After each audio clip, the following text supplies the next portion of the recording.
This meeting is being recorded.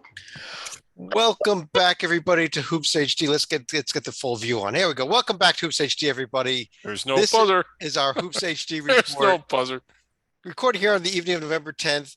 I can do what I The want. fifth time we've tried this recording tonight. We've had a lot of technical issues, but I'm your host, Chad Sherwood, There's no joined by buzzer. David Dorman, David Griggs, John Titel below me, Rocco Miller from Bracketeer.org to one side of his, John Sleeka to his others. And this is not the show where we're going to be going over what's been happening on the court over the first few days. We'll do that in Monday night's Hoops HD report. This is the show instead where we're talking about brackets, in-season tournaments. And Griggs, your thoughts on these bracketed events. I love them. Again, like as far as the wait, amount... you said this 10 minutes ago. We recorded it last time. What's going on? Yeah, and I liked how I said it last time. But in regards to the amount of basketball that you see, the amount of compelling matchups that you see, the number of games between teams that normally don't play and probably wouldn't play under any other circumstance, that makes it fun. And the second thing that makes it fun is where a lot of these tournaments are, the types of venues they're in. We're playing in ballrooms, we're playing in airplane hangars. I swear, Myrtle Beach was playing on a boat or something one year. It's just awesome. How great was it last year at the hotel when the ceiling fell down and they had to move it to another room in the hotel? It was fabulous. I think Tulane was playing. I forgot that one. So it's compelling matchups that you normally wouldn't see in places that you don't see basketball normally played in college. I just fell all over myself. But the Maui Gym, these tiny intimate venues. I love the exempt tournaments. I wish we had them all year long. All right. And Rocco, being a bracketologist, does it count more when you win one of these events versus not winning an event? Not necessarily that it counts more than any other game on the schedule, any individual game, but obviously if you win an event, you're probably winning at least 2 games, in some cases 3. And I think what the critical part is from a bracket standpoint, especially from a selection standpoint, is what side of the bracket you end up on. A lot of these fields are very loaded, as we'll talk about shortly. But if you're a team like Furman playing Penn State, you only get so many opportunities, not very many, in fact. If you lose that game to Penn State and you're on the other side of the bracket, you may not get anything above a Q3 game the other 2 chances. So winning that first game is so critically important. Even at the high major level, you look at a team like Oklahoma last year, who was kind of on the bubble, but just ultimately ended up with too many losses, ended up losing the championship game to Utah State in their event, a team they were at the end of the season better than. That just added an additional loss that ended up actually mattering. So you never know when the whole season plays out how important these games will be. We just know there is going to be a level of importance, and that makes it all the more intriguing. Yeah, and a point of clarification, correct me if I'm wrong, Rocco, but on no point on the resume does it say 3rd place game, 5th place game, loser side of the bracket, winner side of the bracket. The brackets themselves aren't on the team sheets or in the committee room at all. All they see is neutral floor against whoever it is you're playing against. That's correct, Mr. Griggs. So the NCAA selection committee sees a team sheet, much like Chad likes to show off throughout January, February, and March, that basically just sorts your results by Q1A, Q1B, Q2A, Q2B, Q3, and Q4. And from there, you're comparing resume to resume and trying to make your best determination on which team is better than the next. Yeah, so there are reasons to watch all of these games, regardless of what part of the bracket they're happening in, which side of the bracket they're happening in, because it's just a regular neutral floor game as far as the committee is concerned. Right. And so if it's a 7th place game, it could be a game that is very important for an NCAA tournament bid. It's not just a meaningless game. Yeah. And yes, what we're going to do is we're going to go, if you go up on the website up there, up on top, there's an in-season tournament tab. Oh, yeah, I see it. It's right there. If you click on that, we're just going to pull that up right up here on the screen here. Hopefully it works this time. We've had a lot of technical problems tonight with this screen sharing and Chad, Zoom. if my computer blows up, I'm going to be very disappointed. But this is the in-season tournament tabs right from up top there on the website. And what we're going to do, maybe I can make this a little bit bigger here, but we are going to be going through this tab. There we go. How's that? A little bit bigger there. And we're going to be going through all these events. Now, there are lots of multi-team events out there. A lot of them are just round robin type events. We're not going through any of those. We're staying with ones that are bracketed. So these are normally either 4 or 8 team brackets. And we'll go through each of them, kind of give you our picks on who's going to win. And Dorman, let me start with you. The first one up there on the screen is the Asheville Championship starting tomorrow, Friday, November 11th. Woo! Let's get to it. Let's start it off tomorrow. This is going to be great. I'm with the guys that already spoke. I love these tournaments. It's really, to me, the kickoff of the college basketball season. This week has been a little blah as far as competitive games, but starting tomorrow, it's going to really heat up and it gets great. I'm going with East Tennessee State, Chad, in the Asheville Championship. Elon had a rough year last year. I don't see him bouncing back to be that strong. East Tennessee State will take care of them. I see them playing Louisiana in the finals, but East Tennessee is my champ. Yeah, so you don't like this Harvard team out of the Ivy League this year, huh? I'm not real high on the once Ivy League play comes around, I think they're solid. I think they'll hang around. I think they're the middle tier of that conference, but I don't think they'll even beat Louisiana this tomorrow. I don't know, Titel, they're coming off of a road win at Morehouse, you know? Yes, but Louisiana's coming off a win over some little team called Centenary, and they were led by Jordan Brown, 6'11", former Wildcat, who had 26 points in 27 minutes and 9 rebounds. I don't think that Harvard is ready for his size, and I think that he will lead Louisiana to a championship. Let's go start getting to slightly better events beginning next week on Wednesday. It's a Legends Classic, a 4-team event. And I only say slightly better here. Stalika, we have Michigan versus Pitt and Arizona State versus VCU. I see a slam dunk winner here, but I'll get your thoughts on it. Liberal use of the word classic there. So you're telling me that Kevin Stallings is not a legend right here? Yeah. I mean, if it's going to be anything other than Michigan and VCU in the title game, something is going to be terribly wrong.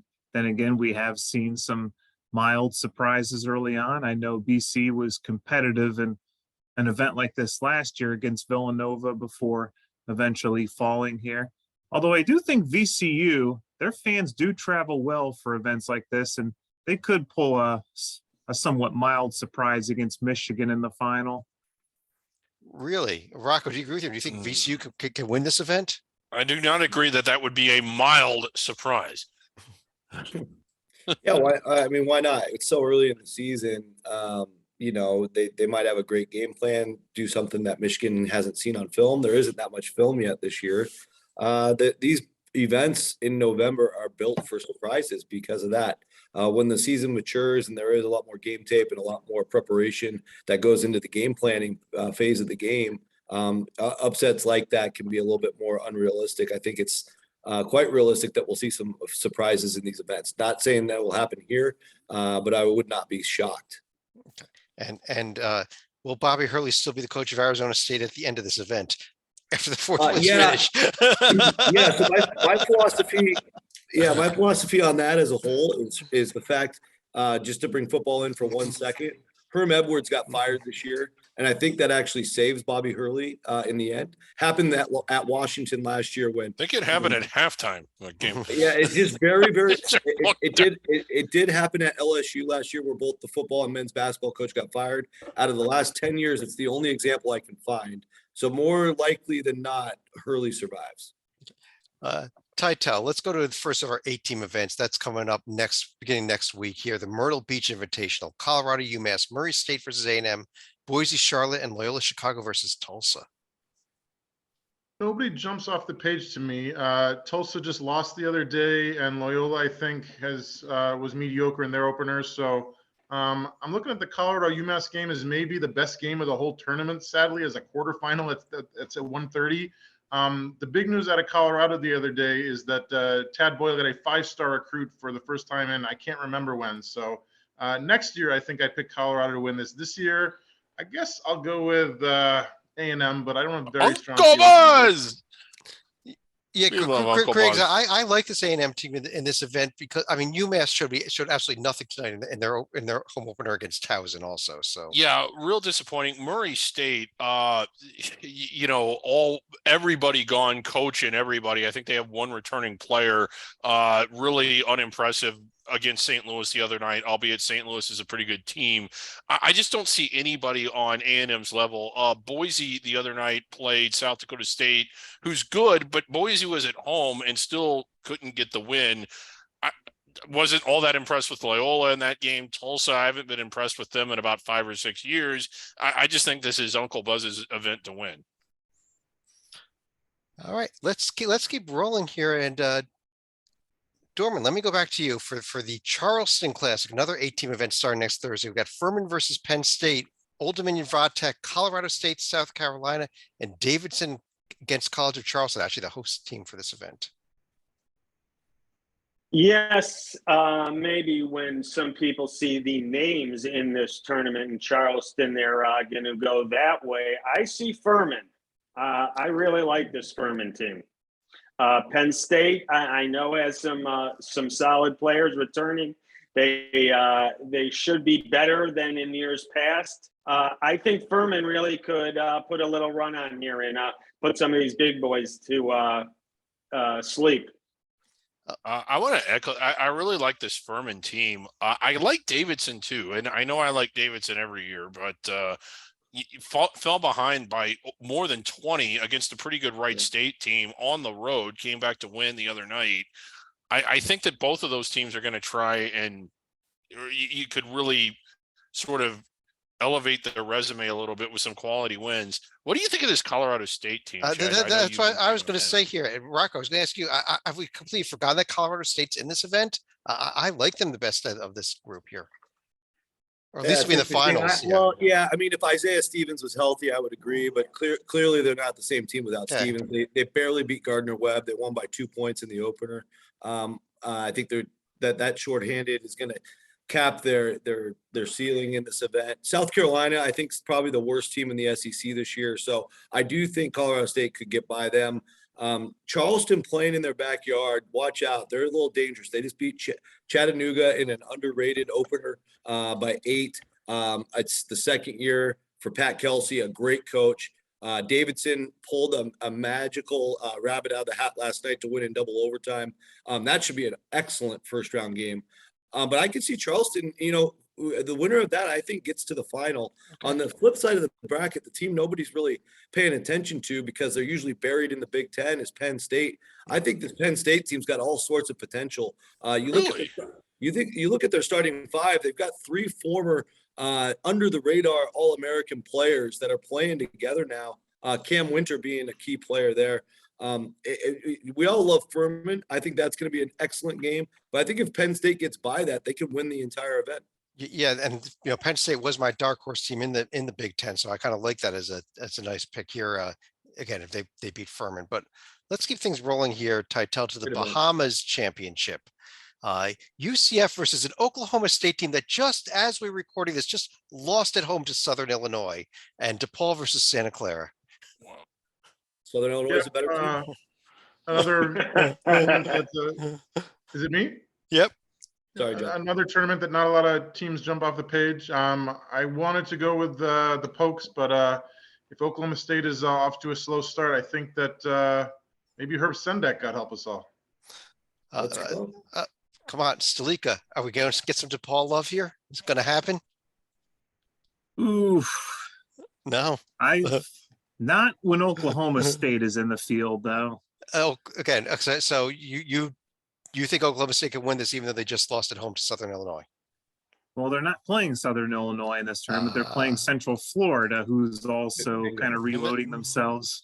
And Southern Illinois used to be coached by Barry Henson, and whereas nobody else in this field was. But Barry Henson now works for Oklahoma State.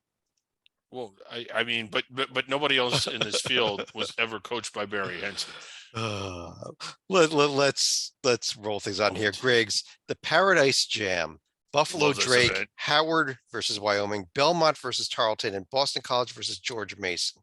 Okay, this is the first one that really, I mean, is the other ones could turn out to be gems, but there's 2 teams in this that I am really excited about this year that I don't think people are paying enough attention to. We are, but the media at large. Is it Tarleton? One is Drake and one is Wyoming. Tarleton is not one of them. Okay. Wyoming, an NCAA tournament team last year that returns just about everybody. I think we're going to see them in the rankings. Drake, except Graham Ike is out with leg injury. So Oh yeah, okay. Okay. That hurts. I still think they're going to get by Howard. And how about Drake? You know, a lot of balanced scoring and a very, very good defensive team. Another team that I think we'll see in the top 25 before the end of the year. I hope those two end up playing. And there isn't anybody else in this event that I like that much. So I don't know why we don't just have those two play 3 times. Um, Dorman, what about George Mason? Could they quietly steal this event? They could, based on the bracket, because I don't think it's that crazy to think they're going to go the finals. But to me, Drake and Wyoming are both better basketball clubs. So I do see George Mason in the finals, but I think Drake and Wyoming are better teams at this point. That Drake-Wyoming game, I was really looking forward to. Graham Ike is out for Wyoming, one of their super studs, and he is really a lot to that team. He gives them great interior defensive presence and physicality. I love the way that kid plays, so I hope he gets back on the court real soon. But the Drake-Wyoming winner is my champ here. Okay. Yeah, and I didn't realize that he was injured. You learn something every day. Rocco, the Montego Bay. Rocco, we've got the greatest Jamaican venue. Classic, 2 different brackets here. And Rocco, I'm going to start with you with the Green Bay versus Queens and Morgan State versus Utah Valley. This is kind of the B bracket here. How about Queens? What with that exciting win over Marshall, Queens is good. Queens is a lot better than people think. I saw magazines, publications, well-regarded analysts picking them 13th, 14th in the league. That's a joke. I'm telling you, Queens is the type of program more like Bellarmine, and Southern Indiana as well, just for future reference in the OVC. They're built to win now, and they'll clean house with Green Bay. I promise you that. And Utah Valley will also clean Morgan State up, and that'll be a good game between Utah Valley, a team that I have in the top 50 of the underrated radar teams, against Queens in the championship game. I tell you, it was exciting. I watched a lot of that Marshall Queens game on opening night, and that was the fan base there was great. So great atmosphere. Cool gym too. Yeah. And Stalika, the better of the division, the A division here, the Montego Bay division, LaSalle, Wake Forest, the mighty Georgetown Hoyas versus Loyola Marymount. I don't know. After seeing Morgan State in person against Xavier the other night, I think I'd rather see the Bears right here because they will at least speed up the game right here and potentially press one of these 4 teams into oblivion right here. That being said, I probably would take Wake Forest out of this motley crew right here because I know Titel is going to wring my neck if I say Georgetown has a shot at winning this field. I'll tell you, Titel might have his Georgetown Hoyas from his backyard against LaSalle and Fran Dunphy in the 3rd place game. That's a John Titel special. Okay, John, we're sending you to Jamaica. Thank you. Yeah. But John, let me go to you for one of the best early events here. Maybe one of the best events of them all in terms of 4-team events, the Continental Tire main event, Baylor, Virginia, Illinois, and UCLA. I'm very excited that my media credential has come through for this one. If you like championship coaches, you get Scott Drew against Tony Bennett in the semifinal, which is fantastic. And then you get a Final Four coach in Mick Cronin from a couple years ago against Illinois. So, and all 4, I believe, are ranked in the top 25 to start the season. So I think even the loser bracket 3rd place game is going to be fantastic. So I am super psyched to be there. Yeah, this is the type of event, Griggs, that you mentioned at the top of the show. The 4th place team is still going to probably looks like they'll be at this point. Will be an NCAA tournament team. They're going to go 0-2 in this event. Yeah, and it'll be.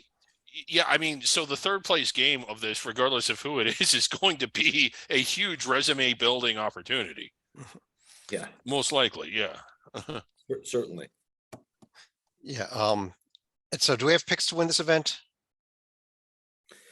Yeah, Chad, I'll say, all 4 teams are very strong for different reasons. I think Baylor and UCLA are the 2 that are more in the elite group of teams nationally, and I expect them to make it to the final. That'd be a great game for everybody to see.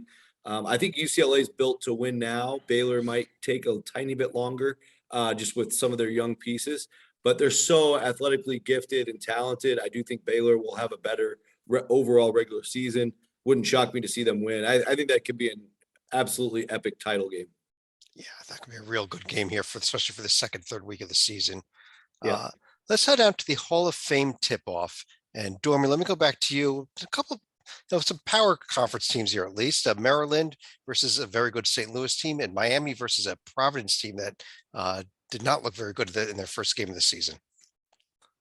No, they didn't look great, Providence, but Coach Cooley will get to them, and he will put in his game plan and make them start playing defense like he always does, and that team will be better as the season goes on. I love Coach Cooley. But Miami, to me, is the better of those two. And I think St. Louis knocks off Maryland, and Hurricanes beat the Billikens in the championship game, which should be really good. I think Maryland's young, going to get used to a new coach in Dillard, and they're going to grow up too in this tournament. But I see Miami as my champ.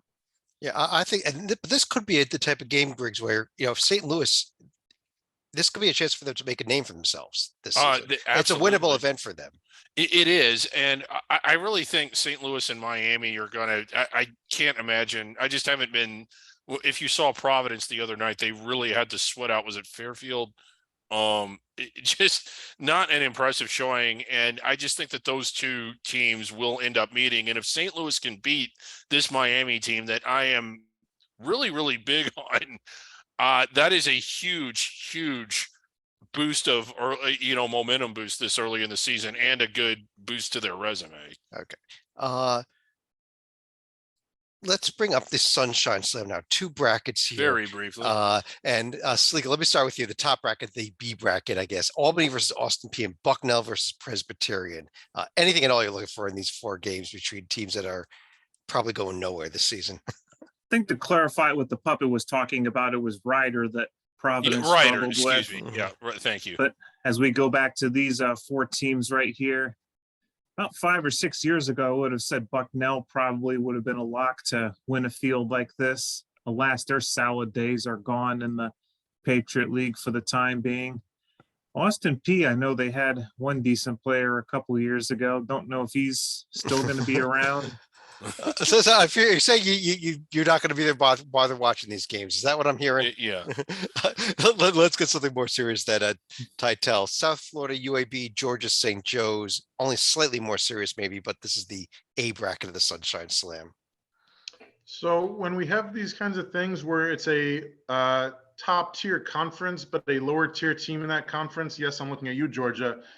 That's usually the team that a lot of us like to pick. I'm going to go with UAB just because I'm unimpressed with Georgia so far, and UAB destroyed Alabama State by 41 on Monday thanks to their superstar Jordan Walker. He's only 5'11". He had 38 points in 28 minutes and almost made more free throws, 11, than the entire Alabama State team, who had 13. I think UAB is legit. They got a bunch of seniors around Walker, and I think they're going to win this. I would like to just sort of build on that and say I think UAB is really good and everyone else is terrible. Okay. Well, then that note, let's go very quickly on to the very next conference here. And the next event here, actually. And Rocco, let me go back to you for the Cayman Islands Classic. And an interesting event here, all on Flow Hoops. Illinois State LSU, Akron, Western Kentucky, Nevada, Tulane, K-State, Rhode Island. I mean, this is the opportunity of opportunities for the Tulane Green Wave to really make their presence felt. A lot of hype here on our shows about the Green Wave, not as much other places. So if I'm not impressed with Nevada, so I think they've got a nice opening matchup. But you don't know what you're going to get from Kansas State or Rhode Island, both coached by brand new coaches. They'll have a couple more games between now and then to figure out their rotations and get ready for this event. So it won't be smooth sailing for Tulane all the way to the finals, but I do expect them to get there. Akron, wow, what a start, getting that South Dakota State win by the slimmest of margins, and then seeing South Dakota State beat Boise last night. LSU did not look great against Kansas City. They should be fine against Illinois State, but this is kind of a wide open event. I think I'll go with Tulane to play Akron in the final, actually. Okay. Western Kentucky, I think this is a talented team, but they struggled. They got a road win tonight at Eastern Yeah. Kentucky, but struggled that whole game. Yeah, we're behind Yes. for much of it, Yeah. and they Yeah. did end up getting the win. Western Kentucky, they're always talented, and they always seem to stub their toes a Well, few too many times to land inside the bubble. But it's a big opportunity for them when you look at, first of all, the game against Akron. I think Akron's going to have a big year. They'll get some credit for winning that, but this could be one of the tournaments that breaks them out if they're able to win it. And I'm with Rocco. It wouldn't shock me if Akron won it, but it wouldn't shock me if they lost their first game. Yeah, I agree. I agree. And just one quick point, and I kind of overlooked it by just skipping ahead to the finals. But if you look at the teams Western Kentucky struggled with last year, is when Jamarian Sharp, who's a 7'5" shot blocking disruptor in the paint, when he struggles, Disruptor. it's big physical teams that mess with him and push him around. And Akron has Enrique Freeman, who is unbelievably physical, double machine. I think that's a matchup nightmare for Sharp.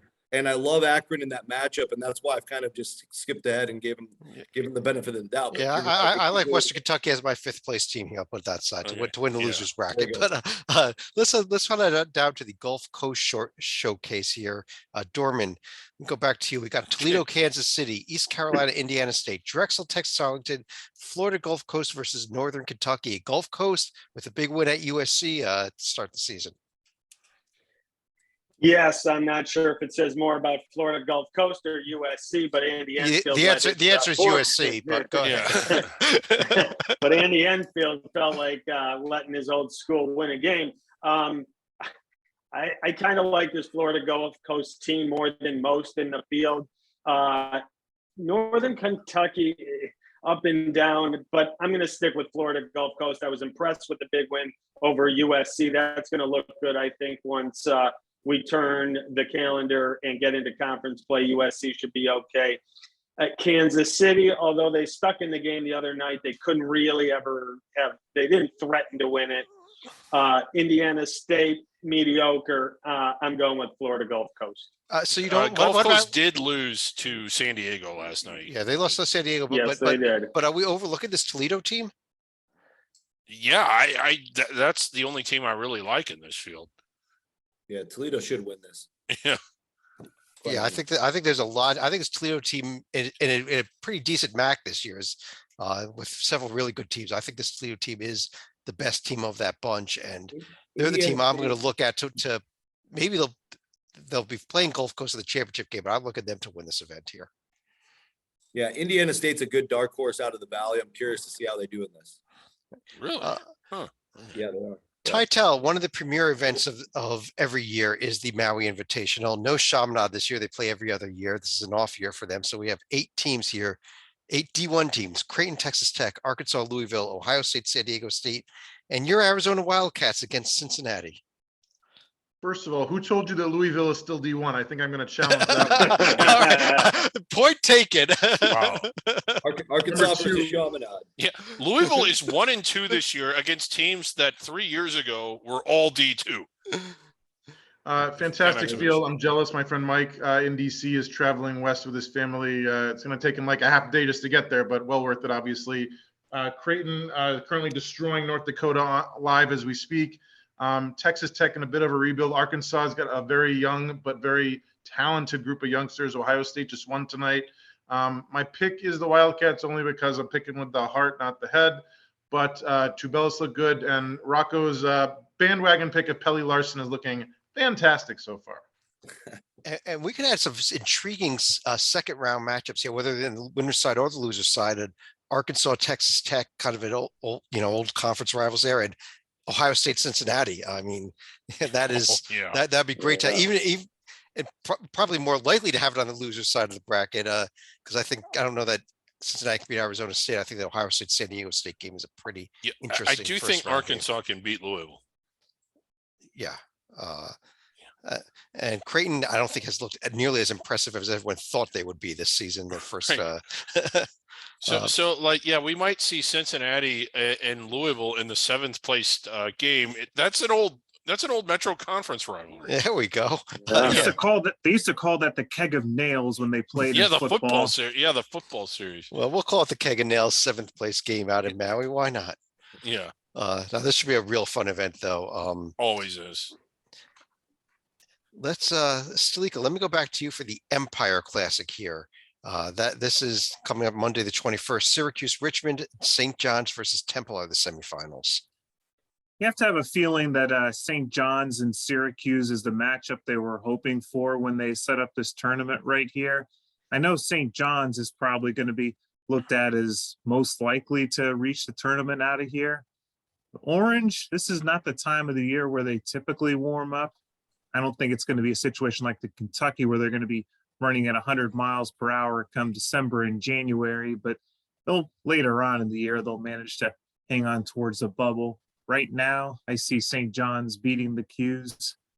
Yeah, Temple, Griggs, I know you like them heading to the season. I don't think they have been, they have not looked very well so far, have they? No, they have not. Neither has Oklahoma State. So we need to go back and edit those podcasts. Okay. Rocco, the Hall of Fame Classic, Northern Iowa, San Francisco, Grand Canyon versus Wichita. Fun one. Really could go a lot of directions. Northern Iowa, Bowen Bourne is going to be probably a breakout player this year for the Panthers.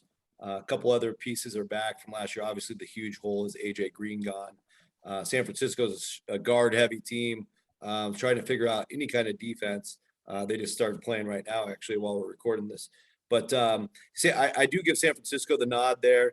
Grand Canyon, I picked to win the WAC. Wichita's a little down. Did not look great in the opener either. But they're in their backyard. It's going to be Shocker fans come out no matter how good or bad they are. It's going to be a Shocker arena. And Northern Iowa too. Like they're definitely going to have the fan advantage in Kansas City. Grand Canyon, they go everywhere. Yeah. So, well, we'll see about that. But anyway, the thing that's fascinating is I think on paper on a neutral court, I'd favor both San Francisco and Grand Canyon in these individual matchups, but the fan support on the other side for the underdog will be very strong. So I think these are really compelling games, and it could go a lot of different directions. I could see any of the four winning it. This feels like a classic Missouri Valley Conference championship, but shouldn't it be on the other side of Missouri? Yeah. Do you have a pick, Rocco, though? Oh, I got to go with the Dons. Come on. Okay, go with Get the Dons a couple of wins. It's actually funny. This is normally one of the higher rated events every year, the Hall of Fame Classic. Yeah. It's a bit down this year because I think because a lot of teams we got the Phil Knight event, so we're gonna get to it in a few minutes here. That kind of stole a lot of teams. Yeah, next year they've already got 4 Power Fives, so it's back to normal next year. Yeah. The Fort Myers tip-off. This is another one of those events that has 2 4-team brackets, kind of an A bracket and a B bracket. We have to start with the A bracket this time first. If that's the A bracket. Yes, grief. that is the. Just wait till you see the B bracket. The A bracket here: Dorman, Georgia Tech, Utah, Marquette, Mississippi State. Marquette looked pretty good tonight in their win. They did. I didn't see much of it. I saw the score. 4 teams that I'll say 3 teams that aren't expected to do much, and Marquette maybe a little. Marquette to me is probably right now the best of these 4, but not the greatest of fields. I'll take Marquette over Georgia Tech in the finals. Okay. And Titel, I love throwing one of these under the radar events at you. So how about the Hall of Fame? The Fort Myers tip-off Palms Division, Northern Illinois, Sam Houston, Long Island, and South Dakota. So Sam Houston is my pick. Yes. If anybody missed Good it on pick. Monday, they went into Norman, Oklahoma and won by a single point, then hosted Southwestern Adventist on Thursday tonight and won by 87 points, 120-33. So I'm picking the Bearcats. And Northern Illinois, they lost to a non-D1 school to open the season. But the Yotes of South Dakota, I think they got a little life here. That could be a fun little final, actually. I was just about to say, if this was an 8-team bracket and this was the bottom half of it, I think the winner of the Sam Houston South Dakota semifinal game would win this event. All right. Griggs, let me stick with you to the SoCal Challenge, 2 divisions. Right. I'll give you the B division, the first one up here: Cal State Northridge, Tennessee State, Central Michigan High Point. Yes, that is the B division. Let's move on to the A division. Okay, give me, come on, give us a winner at least. High Point. Okay. Those aren't you and I follow under the. Those are bad teams, even by under the radar. This may be one of the worst. That is the worst. Let's the Sand Division. Well, Okay. at least it's properly named. Well, how about the Surf Division, Rocco? Where you got Minnesota, UNLV, California Baptist, and Southern Illinois. They kind of struggled for teams in this event, didn't they? Yeah, I actually try to help these guys out. I'll be at these games actually, and looking forward to it. Just because, will you be at the games or will you be at the beach out in San Juan? A little bit of both. I'm going to try to, evenly split my time, stay balanced. But no, these games start super late, as you can see on the screen here. So there's lots of time for beach time, as long as you're okay with missing a little Northridge, Tennessee State action during the daytime. So it's a well set up event to attend. But I'll say this: California Baptist all summer long, all off season, even up to last week, been really, really excited about their program and what they have. And then they fell short against Long Beach in the opener. Long Beach is very good. Long Beach, yeah, super slept on. I agree with you. Minnesota squeaked by Western Michigan by 1 point in their opener. So I still think California Baptist can find a way to maybe win that. Southern Illinois obviously made a statement tonight. And after that, who knows? Maybe they come into this thing as the favorite. Who would have thought that? Yeah. I've been big on Southern Illinois. They're awesome. Yeah, very. Yeah, I've always been skeptical of Oklahoma State this year. We've moved on already here. Dorman, the Mayan division of the Cancun Challenge has Eastern Michigan, Fort Wayne, Southern Miss, and Winthrop. Okay. 4 teams. Also nothing here that I'm expecting that much come tournament time. This is up for grabs. I like Indiana, Purdue, Fort Wayne to beat Eastern Mich, and then Winthrop take them on IPFW in the finals. Give me the Eagles from Winthrop on the title. You can't put the I in there anymore. It's just Purdue, Fort Wayne. They threw Indiana University out. Sorry. Of there, yeah. We don't want to insult those. PFW. PFW. Right. PFW. Titel, the Riviera division, though. Auburn, Bradley, Liberty, Northwestern. I'm fascinated by this Auburn Liberty championship game because this is a pretty decent Liberty team here. This is their big chance this season. Yes, I wouldn't sleep on Northwestern because we have our favorite Halloween player, Boo Booey, over there. I think it is going to be, though, like you said, them for the championship on Wednesday. If Darius McGee scores 50, which he is capable of doing, they got a chance. If not, Janai Broom has made a successful transition from Moorhead, 12 points, 4 blocks in his debut for the Tigers. So I think it's going to be a Bruce Pearl special. Yeah. Before Liberty hits Mexico, they got a big shot tomorrow against Alabama. Yeah, they do. I expect that to be a close game. Alabama better be ready and prepared, or Liberty will beat them. What are we up to here? Stalika, I'll give you one of the best events here, the Battle for Atlantis. We got Kansas, NC State, Dayton, Wisconsin, BYU, USC, and Butler versus Tennessee. We've teased it a couple times in the conference previews. Kansas and Dayton are going to be on a collision course in the semifinals right here. I mean, I know Wisconsin's going to be a bit of a obstacle for the Flyers right here, but it's happening. On the other half, I could easily see not Butler, but BYU and Tennessee being the other semifinal right here. But I do think Kansas gets the best 2 out of 3 falls against the Flyers, and they should be able to take on Tennessee. But I think this might actually be the Vols' year to take this tournament and showcase the strength of the SEC. Yeah, Greg, I like that pick. I like Tennessee over Kansas in the finals here.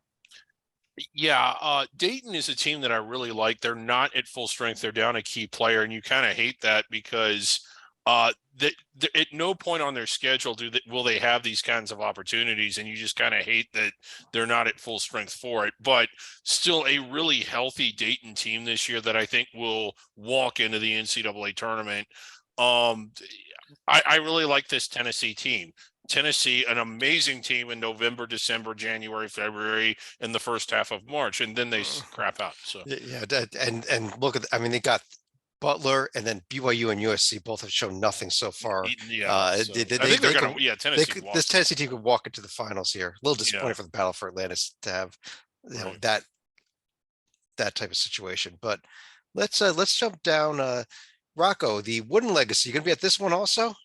I will be there on the Wednesday. Yes. All right. Fresno State against your Washington team and St. Mary's Vanderbilt.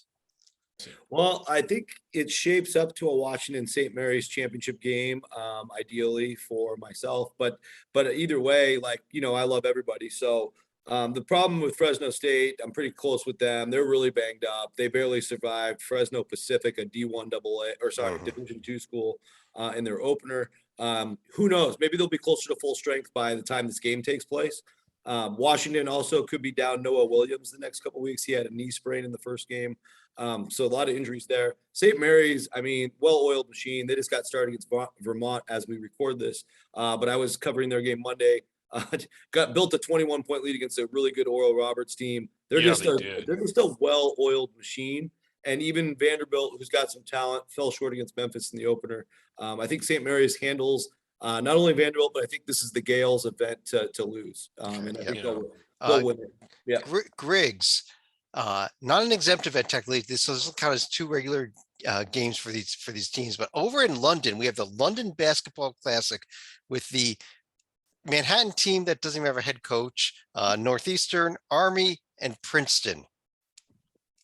Are we trying to expand the level of the game by sending them our best and brightest? Bill Cohen, come on. Yeah. Greatest This would have had at least a decent storyline. Well, it's not even a bracketed event. It's just a double header. I really like this Princeton team. Yep, and their star player is from Newcastle, England. So thanks to Titel for that factoid there. But yeah, I like this Princeton team also here. Titel, let me go over to you for the ESPN Events Invitational. This is one of the premier events of the year as well. Florida State versus Siena, Ole Miss, Stanford, Nebraska, Oklahoma, and an old Big 8 rivalry there, and Memphis, Seton Hall. Well, we certainly can't pick Oklahoma since they had a stinker on opening night. And I think that Stanford. How about Florida State's opening night? Not much better. The Hall looked pretty good. They destroyed Monmouth by 27 with their new coach in Shaheen Holloway, fresh off his St. Peter's Elite 8 appearance. And he brought over Casey and Defo, who had a couple blocks and not much else in 23 minutes. I think this should be a competitive thing. This is another one of those with a bunch of top tier conferences, but middle to bottom tier teams. I'll go Stanford just to keep it out west, and because like Michael Jones came over from Davidson and had 31 in his debut on the West Coast. But I think it's wide open, and I do like Memphis as well. Yeah, I think this Memphis Seton Hall game could be one of the best games of the entire event. It's a quarterfinal matchup. Yeah, and it's the first game. Well, at least they got the two. At least we'll get to see the matchup. Yeah.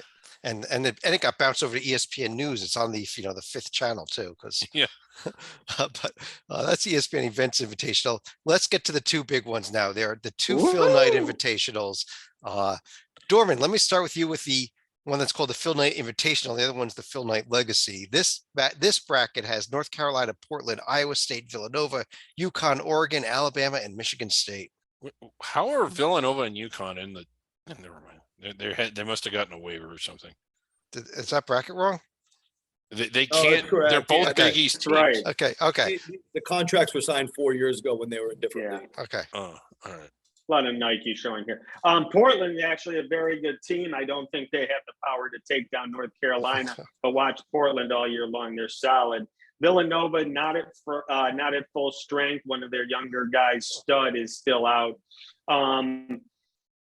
A matchup I really want to see is Oregon, Alabama. Hopefully that semifinal will come out to play, because I think that would be fantastic up and down action. But UConn is nothing to take easy. On a hunch, I'm going to take Alabama, but I could see anyone probably outside of Portland and Iowa State winning this. This is a great tournament. You're taking Alabama over North Carolina too, then? Yes, I am. Okay. Good pick. I like the pick. You like that pick too, huh? Okay. Well, no, it's not who I would have picked, but I. So who would you have picked? Who would you have picked, Griggs? I'm thinking no. Villanova? North Carolina. Okay. All right. The other half of the Phil Knight event, Rocco, it's the Phil Knight Legacy: Duke, Oregon State, Florida Xavier, Purdue, West Virginia, Gonzaga, Portland State. Yes, it is. And So Man, Beavers Rocco's are- just on fire tonight. Just all kinds of. Yeah, I mean, here's what I'll say: is Duke is not going to mess around with the Beavers. That's not going to be a good game. Yeah. Gonzaga is not going to mess around with Portland State. So those are givens. Purdue, I do like more than West Virginia quite a bit. Quite a bit more. And I was impressed with Florida's opener. We still don't know exactly what they're going to look like in a big game like this against Xavier, but I do think Florida's got more experience. Actually, Xavier's very experienced too. That's not really fair. Salika will tell me that, but I have a hunch Florida gets to that Duke game, and I'm very, very curious to see what happens if we get to Florida Duke or even Xavier Duke, because those teams have tons of depth and upside, and Duke's got the unproven coach now and a lot of young kids. A lot of weird things could happen in that semifinal game, whoever Duke plays. I mean, I'll just say that. And I think Purdue Gonzaga will be a better semifinal than most people think. I agree completely. Because Gonzaga's biggest weakness is the front line, and trying to guard 7'4" Zach Edey is going to be a problem for Gonzaga. Yeah, Tytel, what do you think? Do you think the Zags take this event, or do you think Purdue, Duke, Florida, Xavier, one of these teams can steal it? I think the Zags use the home time zone advantage, while Duke and Florida and West Virginia and Xavier all have to come from like halfway across the country. To follow up on Rocco's point, the individual matchup I'm looking for more than any, especially because I don't know if the Duke guys will be healthy yet, is Zach Edey against Drew Timme. I agree that it will be tough to Edey's this unicorn. He had like 17 rebounds and 6 blocks the other day.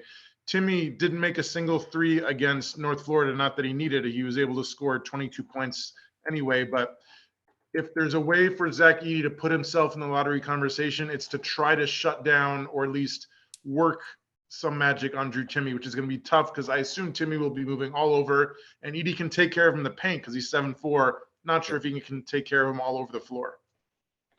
That's going to be tough. One interesting thing to keep in mind as far as that field goes, Florida and Xavier did face in the NIT last year. Granted, that was also an oddity in that there were 2 interim coaches on the sideline for both teams here. So this year we at least get to see what Todd Golden's defensive-minded team does against more of an offensive-minded Sean Miller team for this year.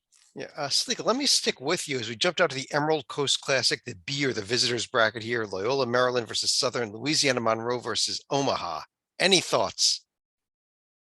Could this finally be Loyola's year? And I don't mean the Ramblers, but the Greyhounds. Greyhounds. I like the Greyhounds to win this event. Why not? But on a more serious note, Griggs, the host bracket, the A bracket here, Clemson, Iowa, Cal versus a TCU team who beat Arkansas Pine Bluff in convincing 1 point fashion.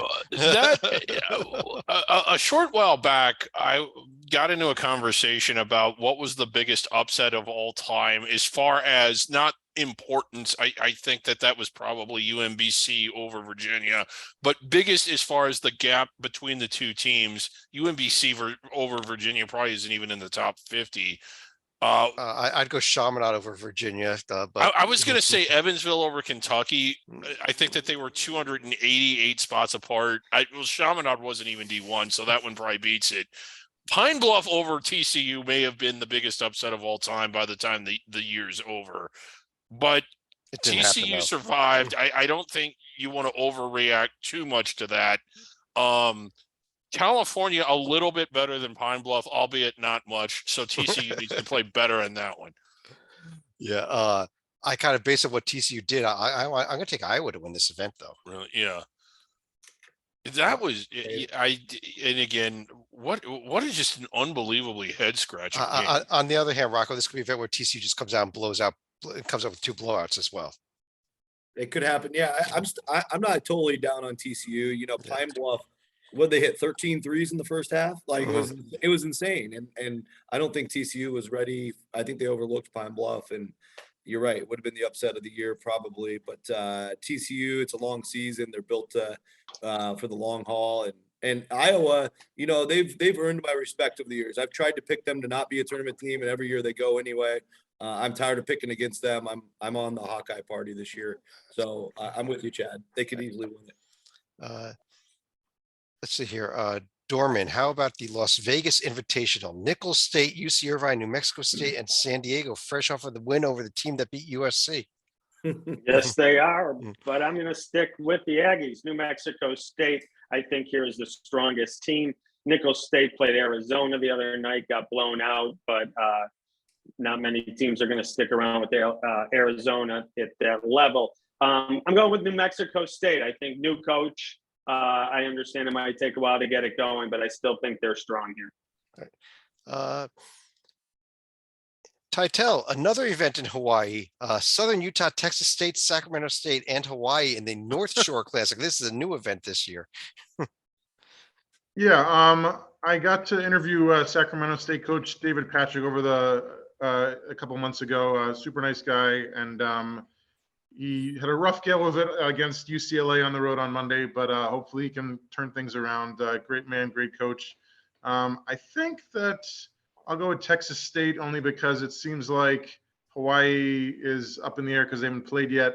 And there's so much good basketball in Texas these days. I really never thought it would be anything but a football state, but I'm telling you, like, so many teams. Oh, yeah. High major, mid-major, low major across the state.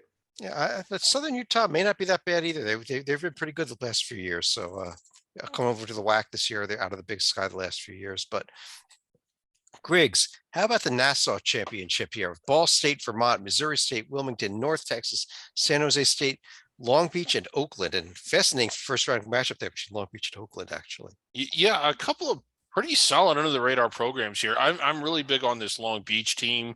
I don't know if the bubble is within their reach, although if they beat UCLA tomorrow, it will be. But I like them. North Texas, while they're rebuilding, I think they have enough pieces back. And Vermont, the America East frontrunner, seemingly always. And despite all the roster turnover, based on what little we've seen of them so far, they look pretty good, actually hanging in with St. Mary's as we record this. So not a bad. And then, of course, you've got San Jose I State. thought you were going to miss it. I really did. I mean, this is just one of the. I mean, the way I think this is the most difficult field of any of the tournaments that we've seen. But again, what else would you expect San Jose State to take on the very best? But in all seriousness, Rocco, I think this is a sneaky good field here from under the radar teams. Yeah, I mean, this is the kind of field that was built for a brain like mine and a lot of yours. I love a lot of these programs. I mean, Wilmington was unbelievable last year in winning close games. Long Beach State started the year with a big splash. They added Marcus Tashanis from both University of Washington and VCU in the portal to go along with the Player of the Year, Joel Murray, in the Big West. Really high on the beach. North Texas surprisingly struggled with a D2 school in the opener. We'll see how good they are. I did not expect you watching North Texas at opening night, and I was. Yeah. And then Ball State, even though they have a new coach, they actually have some pretty good talent. We know how good Vermont is. Missouri State is also a solid program. I love the field. San Jose State outperformed expectations in their opener, won very comfortably. I love all 8 teams. Do I have to pick one? Yeah, pick one. Let's go Long Beach State. All right. Let's jump down, Stalika, to the Sun Bowl Invitational. This happens in December. Obviously, one of those dates is wrong. I think that's Thursday, December 22nd, not December 21st for the finals. But Kent State, New Mexico State, North Carolina A&T, and UTEP. Not an exempt event, but it is a bracketed event.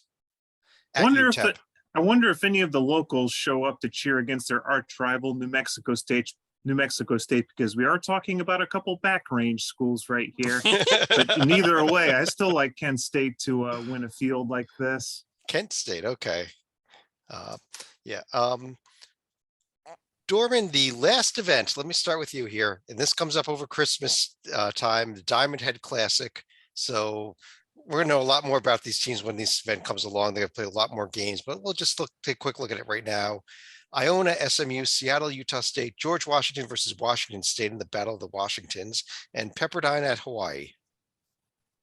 like you said, Chad, we'll know much more when this gets closer to the tournament out there in Hawaii. I like Iona to show their strength. Patino's team there. Iona will. SMU is a tricky game for them. Might be their toughest competition in this entire tournament. If they get by that one, I think they win it all. Really, Rocco, this is, a chance for Iona, but it's a long trip from New Rochelle to Honolulu.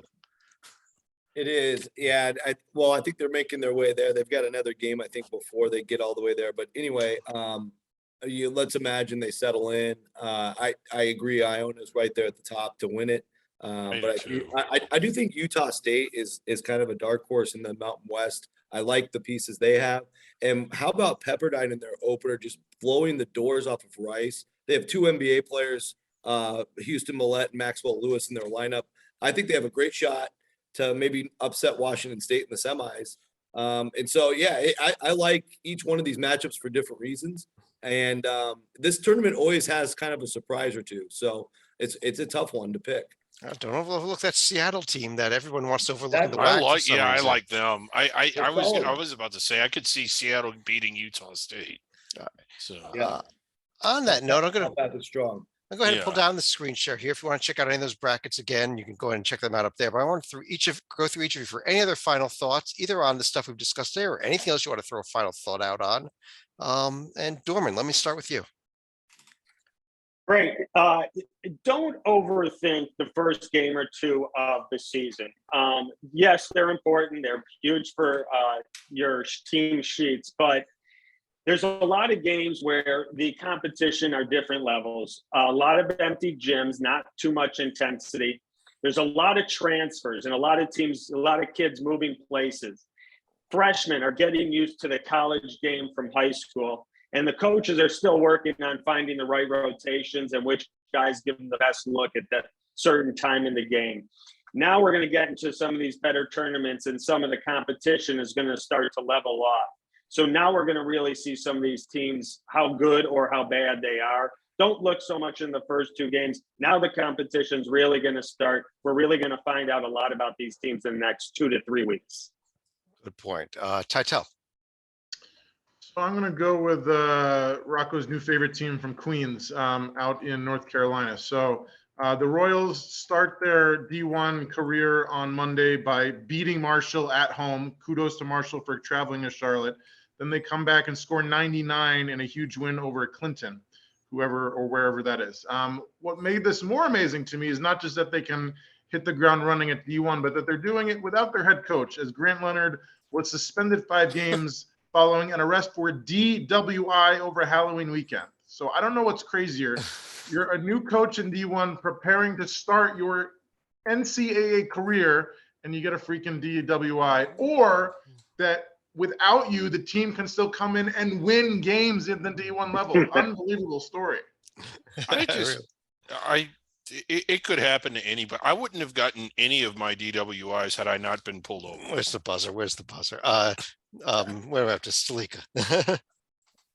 I would say there's going to be 5 real showcase events this year. You get both of the Phil Knight events. You get Maui, you get Atlantis, and you also get the Continental Tire Invitational. The other side of that coin is if you're an under the radar team, this is one of those years where you really have a chance to shine and get a couple wins under your belt to show the selection committee come March. I'll just throw out there one event we did not discuss because it does not exist this year is the preseason NIT or NIT season tip-off, whatever they've called it. Not even existing this year. We'll be back next year though. Yes. Rocco. Yeah. So on the almost subject of special events, there's a plethora of games coming up in the next 2 months that are just one-day events without brackets.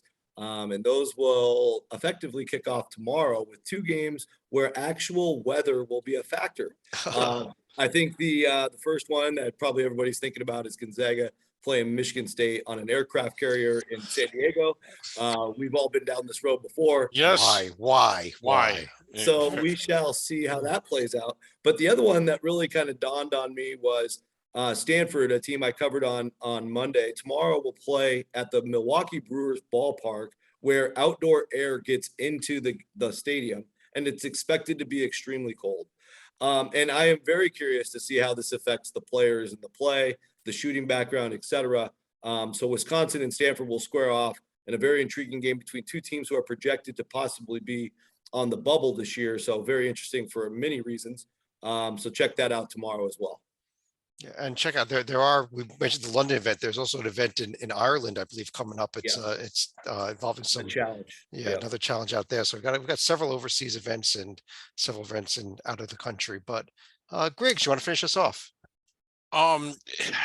It's just, again, I think the season really kicks off, at least like with full slates of genuinely compelling games tomorrow.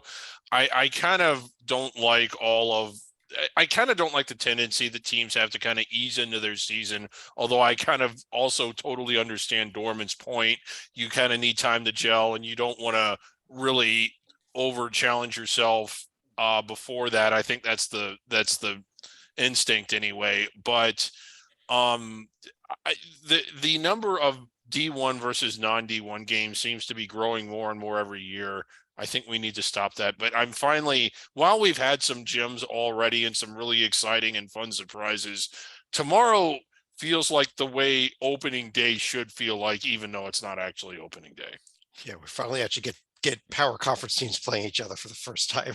Yeah. And we've gone through 5 days of bad games already, or 4 days of Yes. it. But on that note, I do want to thank everybody for joining us. Again, check out the brackets up top there.